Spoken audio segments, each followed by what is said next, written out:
My name is Evadne, and the night my life split into before and after started with a cardboard box the size of a microwave sitting on our kitchen table.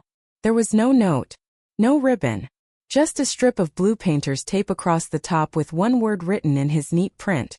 Essentials. The dishwasher hummed. The hall clock ticked.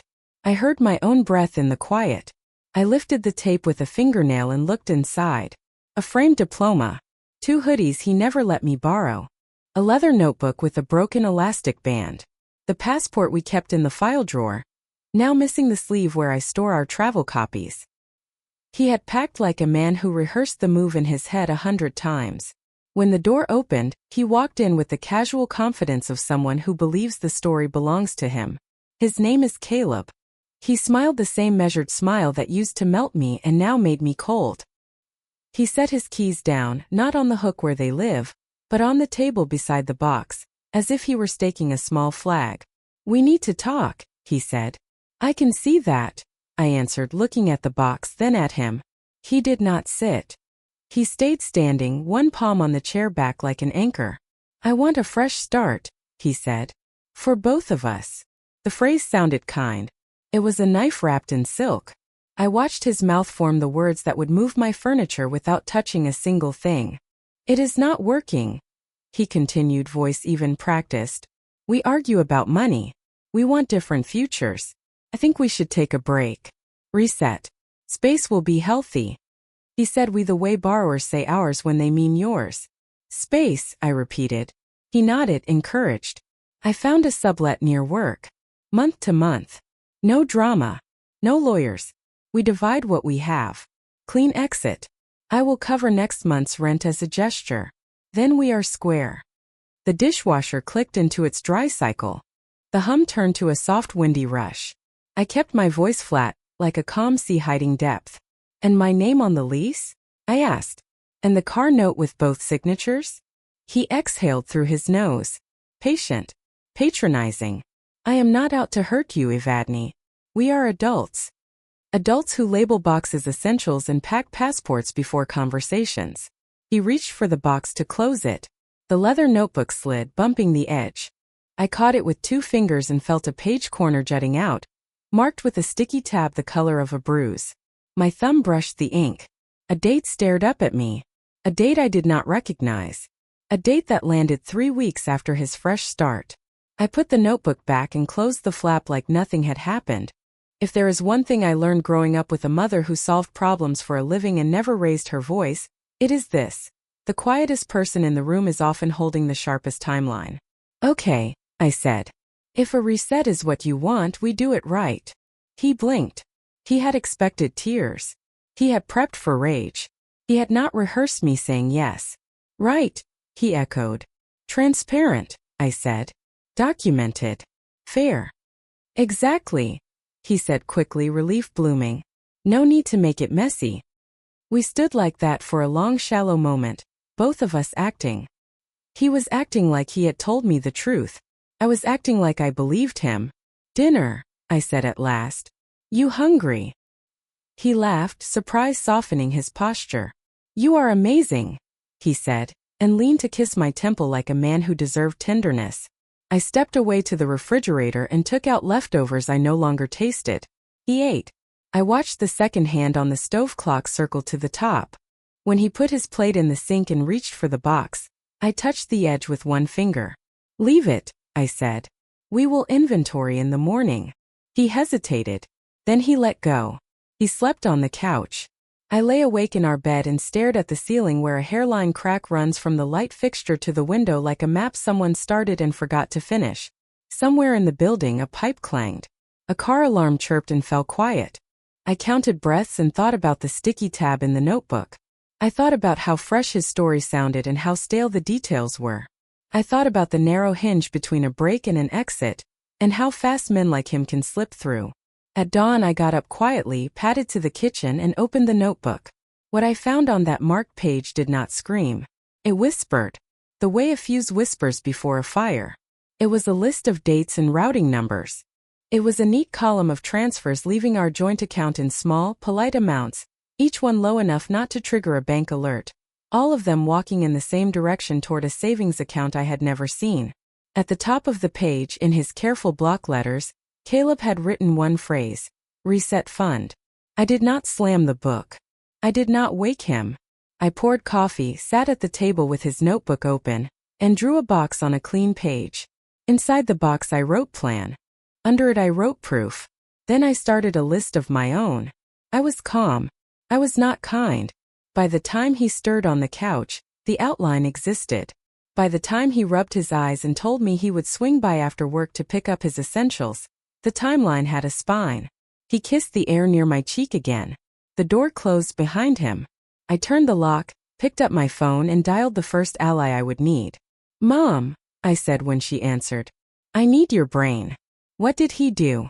She asked, no hello, no surprise. I looked at the notebook. The dates. At the word reset. "He thinks he is starting fresh," I said. "So will I. Only I will do it with receipts." And then I told her everything, and with every sentence I spoke, the part of me that had been trained to forgive shrank, and the part of me that was built to finish things stood up. Because when a man packs a box labeled essentials, he forgets the most essential thing of all. He forgets that I was watching. Cliffhanger. The notebook revealed transfers to a secret account labeled Reset Fund. I have a plan, an ally, and a clock. But Caleb's sticky tabs were not the only surprise hidden in that leather cover. I brought the notebook to my mother's dining table because her house holds truth the way other homes hold plants. She poured coffee into the big chipped mug that says steady, set it in front of me, and took the chair opposite like a judge who does not need a gavel. "Start with the first lie," she said. "He says space," I answered. "He means exit. He says we divide. But he already divided." I slid the notebook across the table, opened to the page with the transfers. Look at the dates. No decimals that jump out. All under the auto alert threshold. He has been preparing the goodbye for months. She read without interrupting. She tapped a date with one finger. "This one," she said. "The day after your birthday." I nodded. "He took me to dinner. Then he took $50 from our account to his reset fund." "We will not chase emotion," Mom said softly. "We will chase proof." She turned a few pages. Sticky tabs dotted the margins, each in a different color, each labeled with a single word. Lease, car, storage, contact. Caleb had organized his exit the way he organizes work projects. Efficient. Pleased with himself. Certain I would be too tired to look. Under storage he had written an address I did not recognize and the words unit paid through June. I took out my phone, searched the address and felt my jaw tighten. It was 5 minutes from his office. "You will not go alone," Mom said, reading my face like a map. "I will not go at all," I replied. "Not yet." I turned to the front of the notebook and found a theme. He had made a countdown calendar. Not on his phone where I might see a reminder ping. On paper. Each square carried a single tidbit. Call with landlord, appointment with a notary, lunch with a friend whose name I knew only as a first initial. Near the bottom he had written fresh start in a little celebratory burst. 2 squares were circled in red. One was the coming Friday. The other was 3 weeks out. The red circles made my skin prickle. I flipped to the back pocket of the notebook and discovered the missing piece. A printed month-to-month sublet agreement in his name alone, with the start date this Friday, and a check stub for the deposit already cashed. Mom watched me absorb it. She did not say I told you so. She does not gloat when she is right. She waits until you can breathe again. I took a breath. "He plans to move his essentials Friday," I said. "Then he thinks he will come back for the rest in small bites. He will keep the keys. He will be kind about it. He will make sure I am grateful for his gesture." "What do you want?" Mom asked. "I want to be safe," I said first, because safety is not a romantic word and it should be. "I want what is mine. I want the story to be true on paper, not just loud in his mouth." "And what do you want him to learn?" she asked next. "That I am not the girl who begs for consideration," I said. "I am the woman who reads the calendar he did not erase." We made a list. Bank, lease, car, insurance, employer records, storage unit, devices, backups, witnesses, law. "Who are your allies?" Mom asked. Ruth from the bank, I said. We used to run at the same park. She told me once she cannot give advice, but she can explain policy. Ari at the leasing office likes me because I fix the laundry app when it breaks. Gina, my manager, knows I do not miss deadlines. She can write a letter if I need income proof for anything. And I hesitated. And? Mom prompted. Lyle, I said, tasting old history. We dated in college for a semester that felt longer. He is an attorney now. We never burned a bridge. We just did not cross it again. Mom's eyebrows rose. Call him last, she said. Call Ruth first. Then Ari. Then your manager. Build proof before you ask for counsel. Counsel works best with something in their hands. I nodded and dialed Ruth. I told her only what policy required.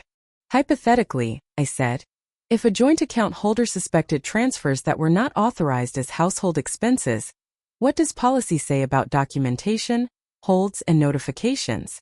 Ruth's tone shifted into the precise language of a person who cannot advise but can illuminate. Hypothetically, she said, you would gather transaction IDs, dates, amounts, and destinations. You would write a statement. You would ask the bank to place a conservative daily limit and to require dual authorization for any transfer above a threshold you set. You would also open an individual account for your direct deposit and update it before you tell the other party anything. Hypothetically noted, I said. Also, she added, if any transfer went to a new internal savings account under the same tax ID, that is still joint money. I am not advising. I am defining terms. Understood, I said. Thank you. Next, I called the leasing office. Ari, I said, if one tenant plans to vacate a joint lease before renewal, how do we handle keys and liability? Ari sighed the seasoned sigh of someone who has seen too much. Both sign a surrender and release, she said. Otherwise, you are both on the hook. If he wants to keep access, do not let him keep access. Change locks at the desk with an after-hours order if you have to. Can we put the lease in my name only? I asked. You can if the landlord approves, she said. Bring pay stubs. Bring a letter from your boss. Bring a smile. Smiles are in short supply, I said. But I can bring paper. By noon, I had a folder on my desktop named Fresh Start Mine. Inside it sat a spreadsheet of transfers, a draft letter to the bank, a calendar export proving I pay rent and utilities from my salary, and a scan of the sublet agreement with Friday's date circled in red. I texted Gina. Can you write an employment letter? Salary roll good standing. Apartment update. She replied in 2 minutes. Of course. Proud of you. Come by at 3. Then I dialed the number I had not dialed in years. Lyle Pearson, he said. That same clipped cadence I remembered from debates where he liked to win by letting you run out of words. Hi Lyle. It is Evadne, I said. I need legal clarity. Not drama. He was quiet for a beat. Then he said, tell me the facts. I told him only the parts that mattered in court. Joint account. Secret transfers. A storage unit I had not consented to. A sublet starting Friday. A plan that would leave me with the rent while he walked to a clean bed with a clean conscience. First, Lyle said, stop any additional bleed. Move your paycheck. Ask the bank to set the dual authorization. Second, document everything. Screenshots with full headers. Download monthly statements. Print. Sign and date the back of each page. Third, do not take a dime you cannot prove belongs to you. Fourth, do not confront him until your position is strong. Fifth, if you want injunctive relief, fancy phrase for do not you dare move our stuff, you may qualify for a temporary restraining order regarding major assets, depending on your state. Will you represent me? I asked. I will advise you for now, he said. If it escalates, I will refer you to someone who can file fast. One more thing. Change your digital keys today. Email cloud phone backup. If he planned this, he planned his access. I wrote every word. By the time Caleb texted at 4 to say late meeting, home after 8, my folder had tripled in size. My bank login had a new password. My direct deposit sat in a new account. The leasing office had me on the schedule for a locks change on Friday at 10 in the morning. Gina's letter sat warm in my bag, signed and stamped. I put his essentials box in the hall closet. At 8:15, he walked in smiling. cheeks flushed from a success I was not invited to. Tomorrow I will grab the storage unit key, he said, as if we had discussed it. Then in the evening I will take the box. The key? I asked blank. He tapped his front pocket. I made a copy, he said lightly. I know I should have asked. Tomorrow, I echoed. Big day. He kissed the air near my cheek again. Fresh start, he said softly and went to shower. I stood alone in the kitchen, the hum of the light fixture in my ears, and thought about the red circles on his calendar. He had one on Friday. He had one 3 weeks later. What was 3 weeks later? I flipped the notebook again and found the answer on a page labeled Timelines. In his neat hand he had written 3 words beside that later red circle. Leave for good. Friday is his move out. 3 weeks is his vanish date. I have the plan, the allies, and a clock that is now officially ticking. Friday came with the kind of sky that looks neutral but is waiting for someone to call it storm or shine. I dressed in silence, made coffee, and slipped Caleb's notebook into my bag. He thought the day was his. I knew it was mine. At 9:45, I walked into the leasing office. Ari looked up from her desk, glasses low on her nose, and said, "You are early. That is good." She slid a clipboard across the counter. "Sign here for the locks change. Technician will be up at 10. I signed. The pen dug harder into the paper than I intended. "Once the change is done," Ari said, "old keys stop working. If he comes with his copy, the door will not turn. Legally, you are in the clear.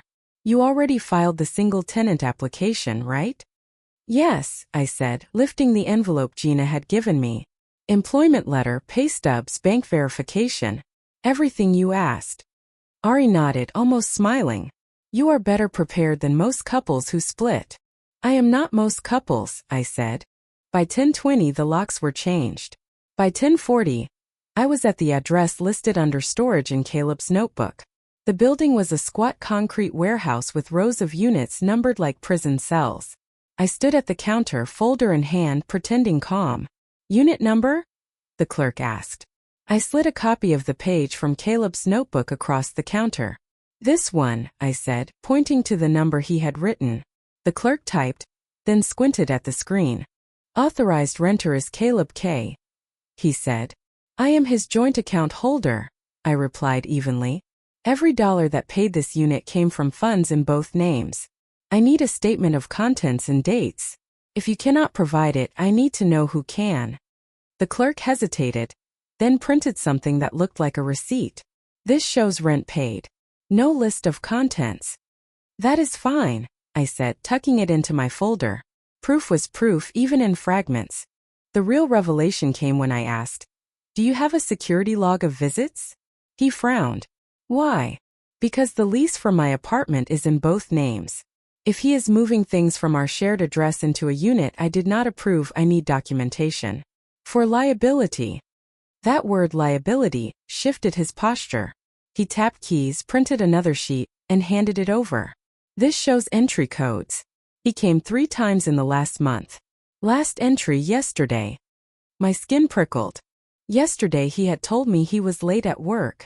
Yesterday his calendar had no note. Yesterday he had moved something into the dark. I thanked the clerk, walked out, and sat in my car. I opened the receipt. 3 entries. The last code typed at 7:14 p.m. I stared at the paper until my phone buzzed. A text from Caleb. "Lunch today? Want to celebrate new chapter." New chapter.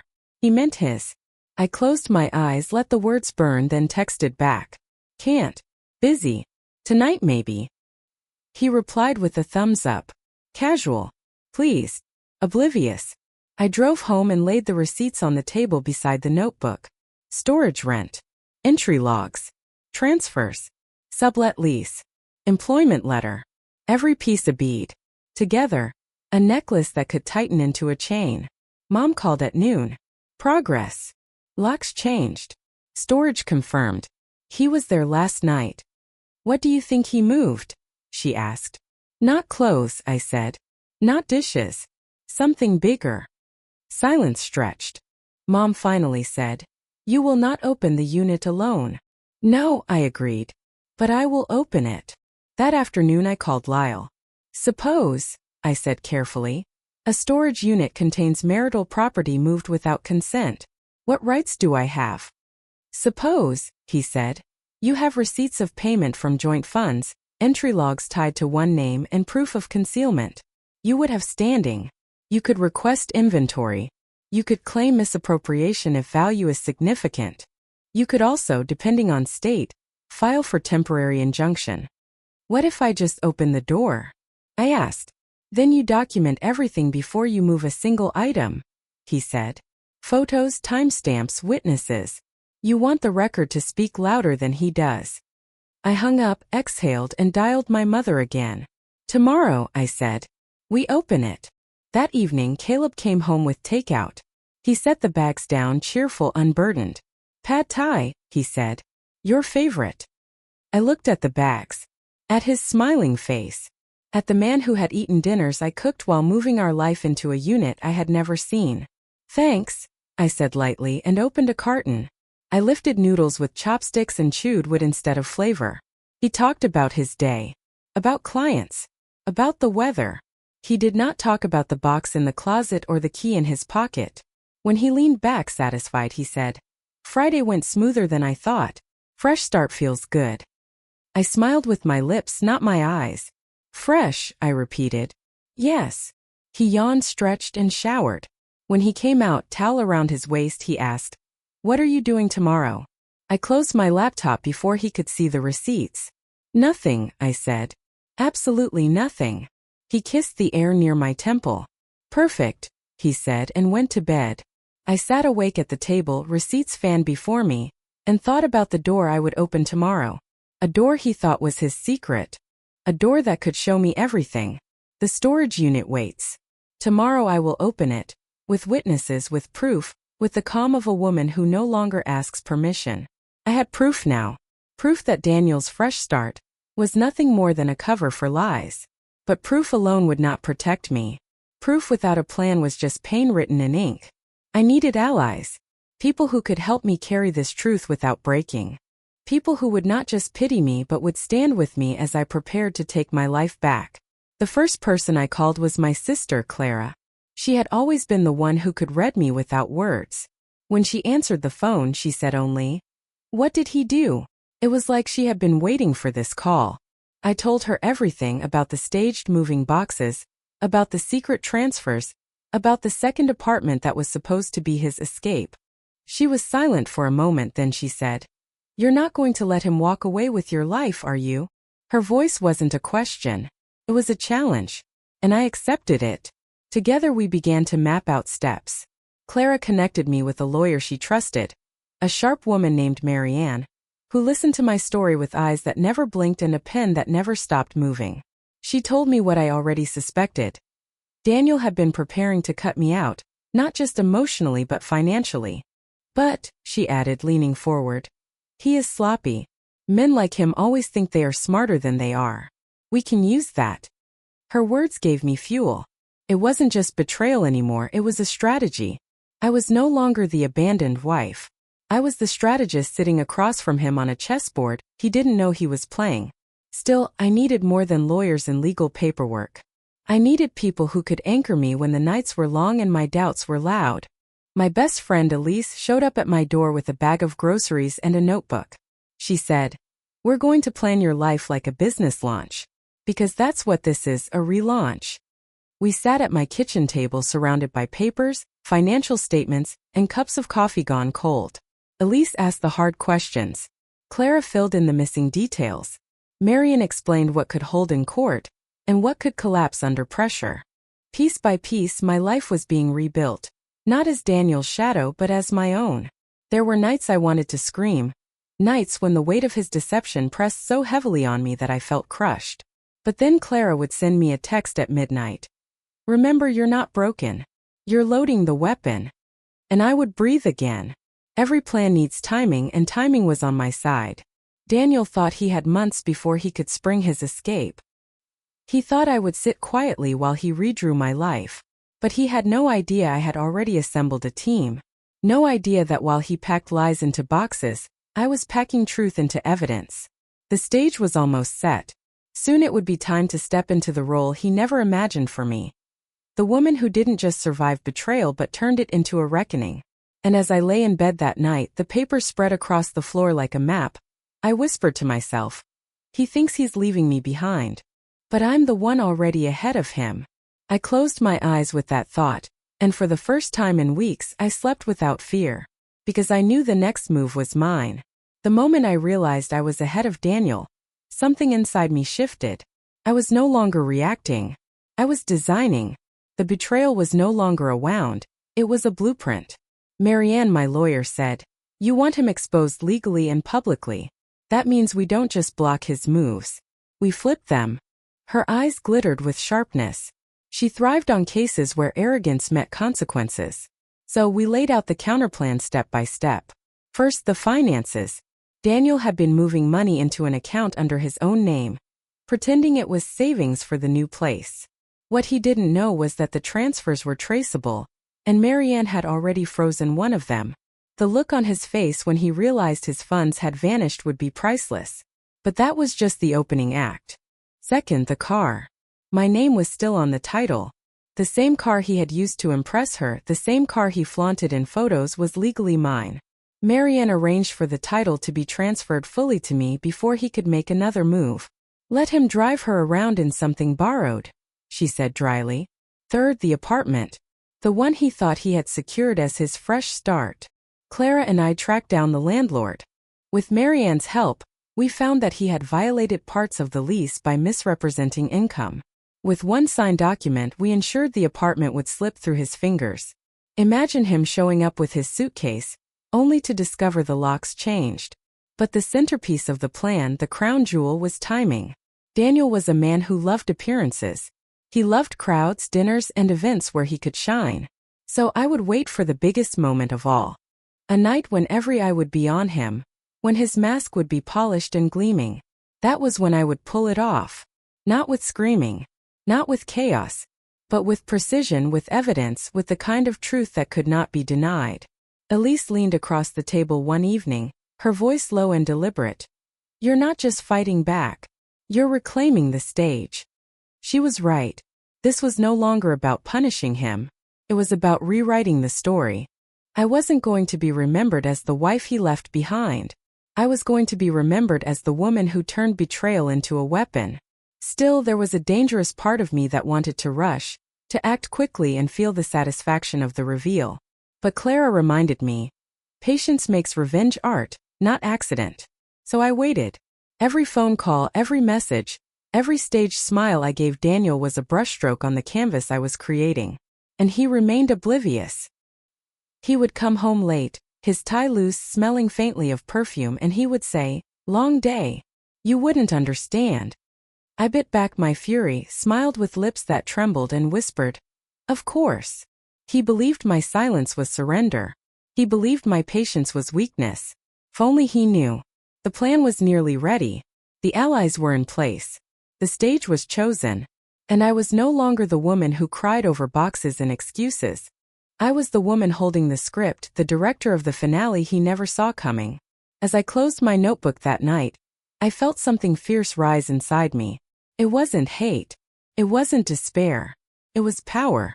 And Daniel, for all his smug confidence, was about to meet a version of me he could neither predict nor control. The countdown had begun. The night I had been waiting for arrived sooner than I expected. Daniel's company was hosting a gala dinner. A grand celebration where promotions would be announced and deals toasted. He was practically giddy, ironing his shirt himself, humming off-key, and checking his reflection more times than I could count. "This night changes everything," he said, straightening his tie. "Yes," I whispered, almost smiling. "It does." The gala was perfect. High ceilings draped with golden fabric. A chandelier that looked like frozen lightning. Tables set with crystal glasses and plates heavy with expectation. It was exactly the kind of stage Daniel adored. He walked in with his arm lightly brushing mine, not out of affection but for effect. He wanted to look like the devoted partner, even as I knew he was texting her under the table. I had rehearsed everything with Marianne and Clara. Evidence was ready. Witnesses lined up. Timing perfect. Tonight was supposed to be my masterpiece. But life has a cruel way of testing resolve. Halfway through the evening, Marian leaned in and whispered urgently, "We have a problem." The problem was Daniel's mistress. She had shown up. Not hidden in the shadows, not sneaking glances. No. She walked in bold as a storm, her hand tucked inside the crook of Daniel's best friend's arm. My chest tightened. For months, I had prepared to unveil Daniel's double life to an unsuspecting audience. But now she was part of the guest list, shining in a silver dress that caught every light. The risk was enormous. If she spoke before I did, if she twisted the narrative, everything could unravel.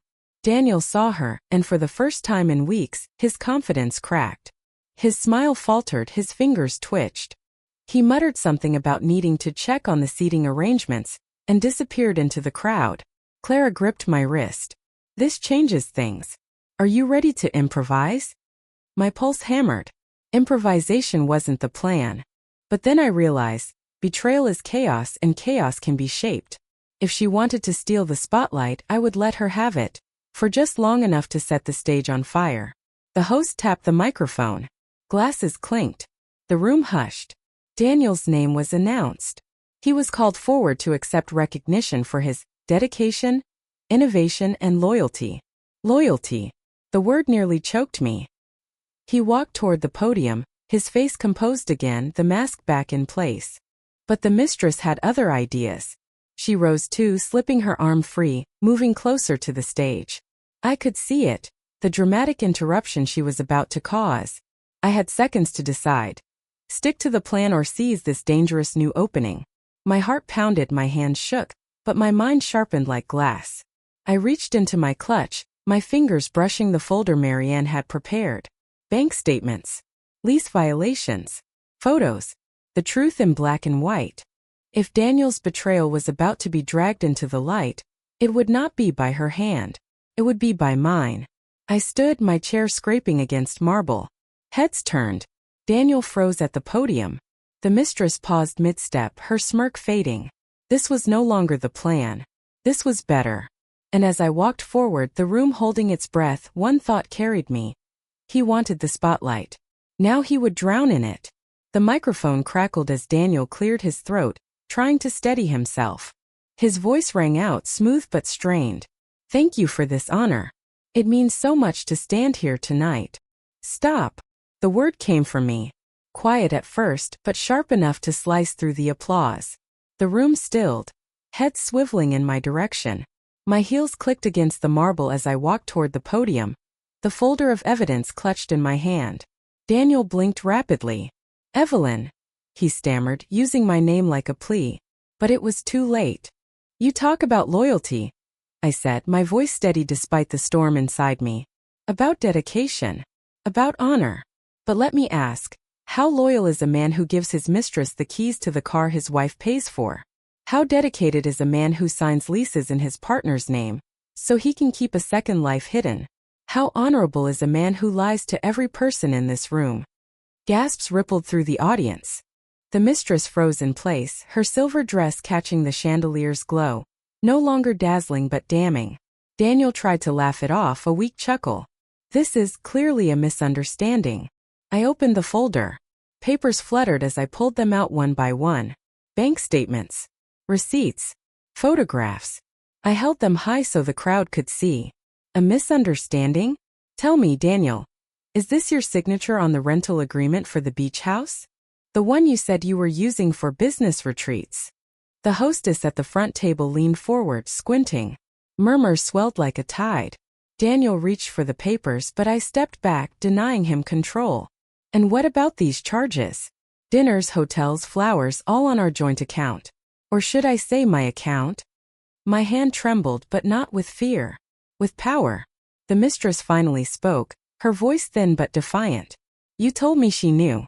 That it was over." Every eye snapped to Daniel. His face drained of color, his polished mask cracking in real time. She's exaggerating. This is private." "Not anymore." My voice carried across the hall, steady and unshakable. "You turned my life into a lie. Tonight, I turn your lies into truth for everyone to see." The crowd erupted. Some gasped. Some whispered. Some shook their heads in disgust. Daniel's boss, seated near the stage, stood with a grim expression. "Is this true, Daniel?" he demanded. Daniel floundered, his words collapsing into fragments. "It's not. It's complicated. I can explain." "No," I cut in. "You can't explain integrity you never had. You can't explain respect you never gave. You can't explain away betrayal when the evidence speaks louder than your rehearsed speeches." I dropped the papers onto the podium, the sound echoing like a gavel.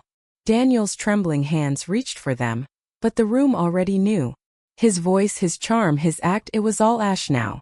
And then, for the final strike, I turned to the mistress. "You thought you were special. That he'd leave me for you.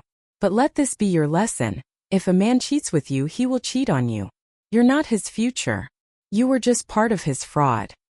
Her face crumpled, and she sank back into her chair, humiliated under the weight of every eye in the room. Daniel stood frozen at the podium, stripped of words, stripped of dignity. And me? I stepped back, lifting my chin high, letting the silence settle before I whispered into the microphone. "Enjoy the spotlight, Daniel. It's the last time it will ever shine for you." The hall thundered, not with applause but with outrage, gasps, and the sharp crack of reputations collapsing. The reveal was complete. But as I turned away, I knew the fallout had only begun. The silence after my words was deafening. Then, like a dam breaking, the room erupted. "Unbelievable!" someone hissed. "How could he?" whispered another. Guests shifted in their chairs, some rising to leave, others craning their necks to watch the unraveling of a man who had once commanded the room. Daniel's boss strode to the stage, his expression carved in stone. "You embarrassed this company, Daniel. In front of investors, donors, and colleagues." His words carried the weight of finality. "Consider your position terminated." The sound of collective gasps filled the hall. Daniel's eyes widened as if the ground had just given way beneath him. No, wait. You cannot fire me like this. It's a misunderstanding. She's twisting things." But his protests sounded weak, hollow. No one believed him anymore. The mistress, trembling in her chair, clutched her purse as though it might shield her from the shame pressing in on her from every side. A woman at the next table leaned close to her and sneered. "Homewrecker." The word shot through the air, sharp and merciless. The mistress's shoulders collapsed. Daniel turned desperate, scanning the audience for allies. "Please, you all know me. You know I've given everything to this company, to this community. Do not let her lies undo me." But it was too late. The evidence lay in plain sight, and the truth had already devoured the illusion. I stood calmly at the edge of the stage, my arms folded. My silence was louder than his frantic pleas. One of the board members, a woman in a sleek navy gown, shook her head. "You had us fooled, Daniel. You made us believe you were a man of principle. But now you're nothing more than a fraud." His face crumpled, sweat trickling down his temple. He reached toward me, his voice cracking. "Evelyn, please. Stop this. We can fix it, we can talk." I met his gaze, cold and unyielding. "You silenced me for years. Tonight the silence ends." The audience cheered. Not with applause but with a sharp, cathartic release. Chairs scraped as people rose to their feet, some clapping slowly, others shaking their heads with disgust. The mistress stood and fled the room, heels clicking desperately against the marble. Her glittering dress no longer shone. It was a spotlight on her shame. Daniel tried to follow her, but the crowd closed in around him. Questions bombarded him like arrows. "How long? Was it all a lie? Do you even care who you hurt?" His hands trembled as he pushed through, but everywhere he turned, judgment met him. No door was open. No friend extended a hand. His empire of charm had turned to rubble in minutes. I walked past him, my chin lifted. As I passed, he whispered, hoarse and broken, "Why are you doing this to me?" I stopped, turned, and let every word cut clean. "Because you did it to yourself. I only showed the world what you were too cowardly to admit." He flinched as though struck, the truth landing harder than any slap. Security approached the stage, escorting Daniel toward the exit. The same hands that had once clapped for him now pointed, accusing and unrelenting. His shoulders sagged, his steps heavy. As the doors closed behind him, the room seemed to exhale. The tension broke, replaced by a hum of disbelief. People turned to me, some offering nods of respect, others quiet words of support. But I knew this wasn't over. His reputation had collapsed tonight, but the morning would bring new consequences for him and for me. I walked out into the night air, the sound of murmurs and whispers still swirling inside the hall. The war was won, but the battlefield was still smoldering. And I was ready for what came next. The morning after felt like waking in a different world. Sunlight filtered through the curtains, warm and golden, but it touched nothing inside me. The air was heavy with the echoes of last night's chaos. I rose slowly, every muscle humming with the weight of what I had done. My phone was buzzing before I even touched it. Missed calls, voicemails, messages stacked one over another like bricks forming a wall. The first was from my sister. "Evelyn, the whole city is talking about it. You were incredible." The second from a former colleague. Finally, someone held him accountable. But mixed in were others, angry, pleading, desperate. Daniel's voice cracked through the recordings. "Please meet me. You've ruined everything. Do you know what you've done?" I knew exactly what I had done. When I opened the news, the headlines were already there. Charity leader exposed in scandal. Double life of Daniel Carter. Photos of his pale, broken face leaving the hall plastered every feed. My name wasn't hidden either. They called me the woman who spoke truth in a room built on lies. I should have felt vindicated. And in a way I did. But revenge does not arrive soft and quiet. It arrives sharp, slicing through everything in its path. That afternoon, the board of directors released an official statement. His employment was terminated effective immediately. Donations frozen. Projects suspended. The company that had been his crown shattered like glass. And then came the text from mutual friends. Some congratulated me. Others accused me. "You humiliated him publicly. Wasn't it enough to leave him?" But they had never lived my silence. They had never swallowed insult after insult, betrayal after betrayal. They didn't understand that silence had been killing me slowly. Daniel tried to call again. This time I answered. His voice was ragged, hollow. "Evelyn, you destroyed me. I lost my job, my friends. Even she left me. What am I supposed to do now?" I let the silence stretch before answering, calm and steady. "You're supposed to face yourself. Something you should have done long ago." He cursed under his breath, then broke, sobbing in a way I had never heard. But I didn't soften. This was the man who had mocked my pain, who had lied and built his comfort on my silence. Now the silence was mine to give, and I hung up. The days that followed painted a clear picture. He sold his car. His accounts were frozen by creditors. His name, once respected, became a cautionary tale. And I stepped into a new light. Colleagues reached out with opportunities. "We need someone strong, someone with integrity," one message read. I was invited to speak at a women's conference about resilience and truth. My story wasn't just scandal. It had become a symbol. But even in triumph, there were nights when the echoes returned. The sound of his desperate voice, the memory of his collapse. I wondered if I had gone too far. Then I remembered the years of mockery, the betrayals hidden behind smiles, the way he had called me too emotional as if my feelings were flaws. And I knew I hadn't gone far enough. The revenge wasn't only for me. It was for every woman who had been silenced, dismissed, or betrayed. Still, as the city talked, as opportunities opened, I couldn't shake the thought of what the final chapter would be. Revenge had stripped him bare. But what would I build with the power I held now? Because one thing was certain. My story wasn't finished. The weeks rolled into months, and with each sunrise, the distance between who I had been and who I had become grew wider. I was no longer the woman who second-guessed every word, who shrank when mocked, who carried betrayal like a hidden stone in her chest. I was someone else now. Someone forged in the fire of truth and sharpened by revenge. I stood at the edge of the river one morning, the city skyline behind me, my reflection trembling in the water. I thought about Daniel, about the man who had believed he could juggle lies without consequence, who had mocked me, dismissed me, and underestimated me. He had thought I was fragile, but fragility can cut if broken glass is sharp enough. By then, his life had collapsed in ways I could never have planned more perfectly. He moved out of his condo, the creditors closed in.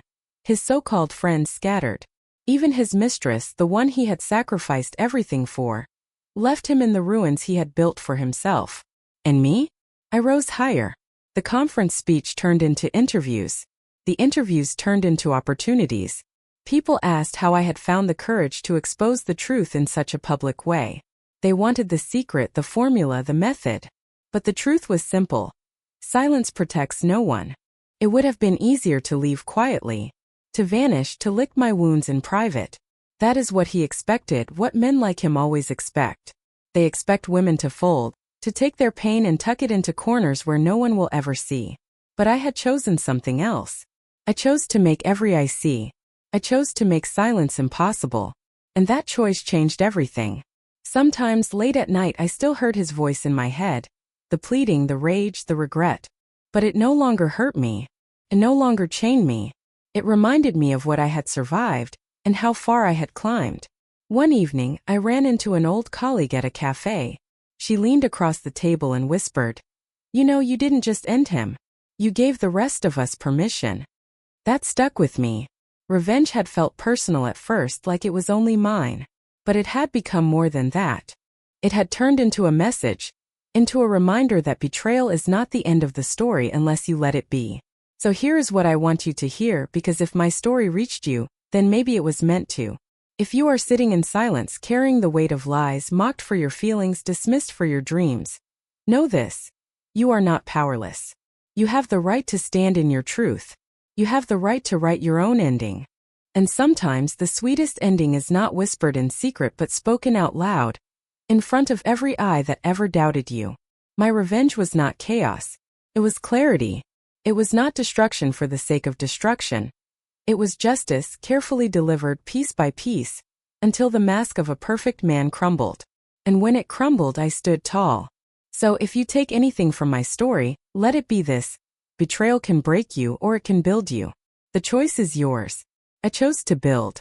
And I chose to let the world watch as I did it. If you felt my story, if you found a piece of yourself in my fight, stay. There are more truths, more reckonings, more voices refusing silence. Because this is not just one revenge story. It is every story where betrayal meets courage, and silence finally breaks. This was my revenge. What will yours be?